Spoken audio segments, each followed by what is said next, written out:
गरीबों की आवाज न्यूज और मैं हूं आपके साथ साक्षी निर्माण। गुजरात में चमके कन्नौज के Upendra Kumar national junior and सब जूनियर पैरा एथलेटिक्स चैंपियनशिप में जीता गोल्ड मेडल व लॉन्ग जंप में जीता रजत पदक। गांव पहुंचने पर किया गया भव्य स्वागत।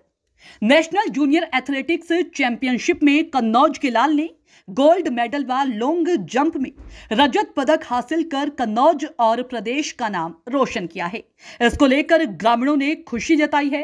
ग्रामीणों ने गोल्ड मेडल व लॉन्ग जंप में रजत पदक जीतने के बाद गांव पहुंचने पर उपेंद्र कुमार का जोरदार स्वागत किया। ग्रामीणों ने कहा कि इस उपलब्धि पर गांव के लोग गौरवान्वित हैं।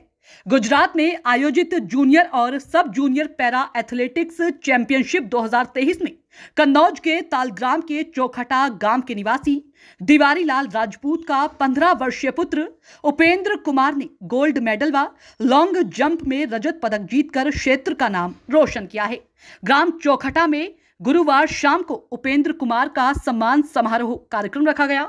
इस दौरान कन्नौज सांसद सुब्रत पाठक व जागृति पब्लिक स्कूल के प्रधाना अध्यापक प्रमोद कुमार, सविता, जीतू तिवारी, हरनाथ सिंह राजपूत, सुरजीत पाल, राजा चौरसिया आदि लोगों ने फूलों की माला पहनाकर उपेंद्र का भव्य और जोरदार स्वागत किया और उनके उज्जवल भविष्य की भी कामना की। आज इस सभा में उपस्थित सभी सम्मानित बुजुर्गों, मेरे प्यारे नौजवान साथियों, माताएं एवं बहनों और प्यारे नन्हे मुन्ने बच्चों, मुझे जब जीतू तिवारी जी से ये जानकारी प्राप्त हुई कि हमारे ही क्षेत्र का एक होनहार बालक उपेंद्र राजपूत गुजरात में कमाल करके आया है, तो निश्चित रूप से एक ऐसे होनहार बालक से मुझे भी मिलने की उत्सुकता हुई कि कम से कम कोई तो हमारे क्षेत्र से ऐसा निकला है जिसने कन्नौज का नाम जाकर बाहर इस प्रकार से रोशन किया है। तो मैं ऐसे होनहार बालक को बहुत हृदय से बधाई देने के लिए यहाँ के ऊपर आया हूँ और मैं इसको बधाई देता ही देता हूँ। साथ में इसके जो शिक्षक हैं, गुरु हैं, ऐसे आदरणीय सविता जी, साथ ही साथ इसके माता पिता और इसके समस्त ग्रामवासियों को भी मैं बहुत हृदय से बधाई देता हूं कि निश्चित रूप से आप सबके सहयोग से, आप सबके आशीर्वाद से इस बालक ने गुजरात में इस प्रकार से हमारे कन्नौज का नाम रोशन किया है। आज नेशनल गेम में गोल्ड जीत कर आया है, कल निश्चित रूप से बाहर जाएगा और एक दिन यह बालक ओलंपिक भी जीत कर आए। ऐसी मेरी इसको शुभकामनाएं हैं कि हमारे देश का भी नाम वो दुनिया में रोशन करने का काम करे। ये सही बात है कि भारत के प्रधानमंत्री जी श्री नरेंद्र मोदी जी खेलों को विशेष बढ़ावा देने का काम कर रहे हैं। उन्होंने मेरे जैसे सभी सांसदों को बोला है कि आप लोग अपने अपने क्षेत्र में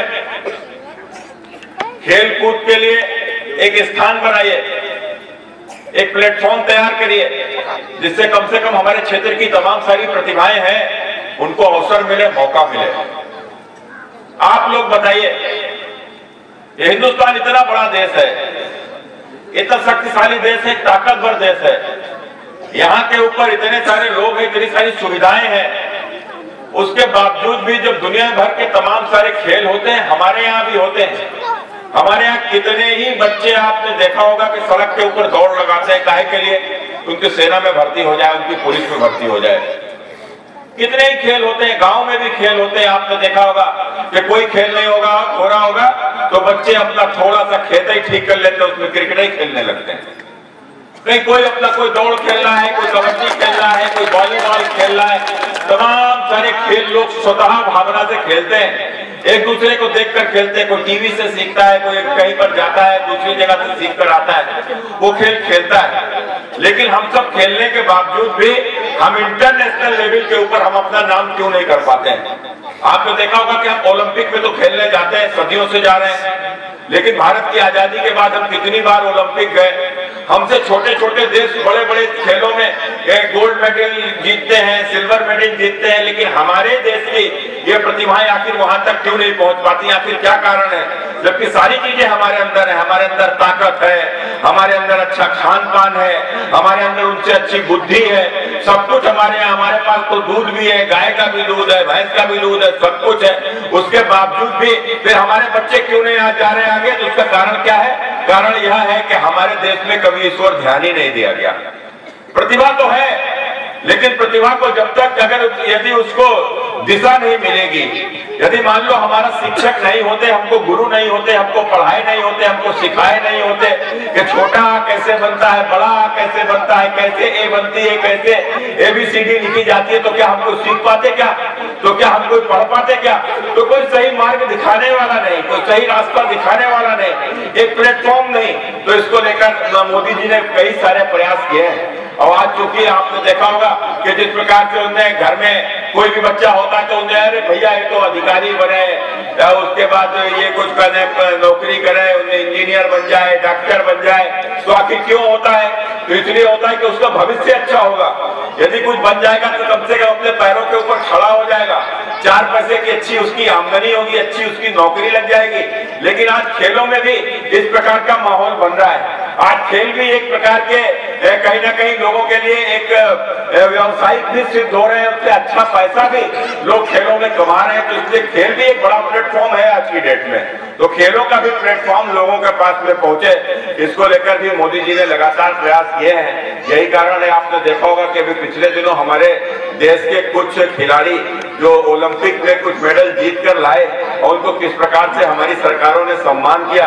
मोदी जी ने उनको करोड़ों रुपए का इस देश में उनको किस प्रकार से सरकारों ने, हमारी उत्तर प्रदेश से जो गए थे उनको हमारी उत्तर प्रदेश की सरकार ने एक खिलाड़ी को 1 करोड़ रुपया दिया, भारत सरकार ने भी उसको रुपया दिया। तमाम सारे एडवर्टाइजमेंट मिल रहे हैं, तमाम सारी देश की बड़ी बड़ी कंपनियों ने उनके लिए किस प्रकार से, किसी ने फ्लैट दिया, किसी ने गाड़ी दिया, किसी ने कुछ दिया, कितना सारा वो उनका एक जीवन एक निश्चित रूप से एक आलीशान जीवन उनका बन गया है, काहे के दम पर, खेलों की दम पर। तो खेल भी एक प्लेटफॉर्म बन सकते हैं, तो उसको लेकर सही उनका मार्गदर्शन करना चाहिए। तो इसको लेकर प्रधानमंत्री श्री नरेंद्र मोदी जी ने हम सभी सांसदों से कि हम लोग अपने अपने क्षेत्रों में इस प्रकार की खेलकूद की प्रतियोगिताएं कराएं। और हम लोगों ने भी उसकी प्रतियोगिताओं की शुरुआत की है। हम लोगों ने पिछले साल भी करवाया था और इस साल भी एक बड़े रूप देकर कई खेलों में, उसमें क्रिकेट है, कबड्डी है, उसमें वॉलीबॉल है, बैडमिंटन है, 100 मीटर दौड़, 200 मीटर, 400 मीटर, 800 मीटर, 1600 मीटर की दौड़ है। और उसमें तमाम सारे अच्छे पुरस्कार हैं। किसी में 1 लाख रुपया प्रथम पुरस्कार और इस प्रकार से 50,000 रुपया पुरस्कार। एक अच्छा पुरस्कार भी उसमें कम से कम हमारे क्षेत्र के तमाम सारे ऐसे प्रकार के खिलाड़ी आए, वहां खेले, उनको प्लेटफॉर्म मिले। मित्रों, मैं निश्चित रूप से मेरा कहने का तात्पर्य सिर्फ यही है कि इस देश में जिस प्रकार से आजादी के 75 साल हो चुके हैं, आज हम आजादी का 75वें साल में हमारे अमृत महोत्सव के रूप में इसको मना रहे हैं। आजादी के इन 75 सालों में हमारे देश को वो दिशा जो मिलनी चाहिए थी वो निश्चित रूप से नहीं मिल सकी। लेकिन सन 2014 में इस देश के भीतर प्रधानमंत्री श्री नरेंद्र मोदी जी के आने के बाद में आज मुझे कहने में कोई संकोच नहीं होता है कि 2014 से पहले जिस प्रकार से देश की हालत थी, हम आजाद तो जरूर हो गए थे, लेकिन हम व्यवस्थाओं के रूप में जो व्यवस्थाएं हमारे लिए होनी चाहिए थी, जिसके लिए देश आजाद हुआ था, और वहां परिस्थितियां इस देश में निर्माण नहीं हो पा रही थी। लेकिन पहली बार नरेंद्र मोदी जी के आने के बाद में मैंने इस बात को कहा भी है कि प्रधानमंत्री श्री नरेंद्र मोदी जी के समय में इस देश में केवल सत्ता का परिवर्तन नहीं हुआ है, पहली बार इस देश में व्यवस्था का परिवर्तन हुआ है। मन से करिए, और खेल कूद में है तो खेल कूद में मन से करिए, अपने माता पिता का, अपने गांव का और अपने देश का नाम रोशन करिए। बहुत बहुत धन्यवाद। हेलो, इसी क्रम में हमारे सोनार वाले उपेंद्र इसको जो भी प्लेटफॉर्म की आवश्यकता होगी। इसको जिस प्रकार से भी भविष्य में मेरे लिए जो कुछ भी इसके लिए आवश्यकता होगी, मैं इसके लिए हर स्थिति पर इसको तैयार हूं, इसके साथ खड़ा हूं, इसकी हर तरीके की मदद करूंगा। बहुत बहुत धन्यवाद। इसी क्रम में हमारे इस होनहार बालक उपेंद्र राजपूत की बहन जो कि हमारे माननीय सांसद जी का स्वागत करेंगे। आप इसकी बहन है, ये बहुत बधाई आपको। ठीक।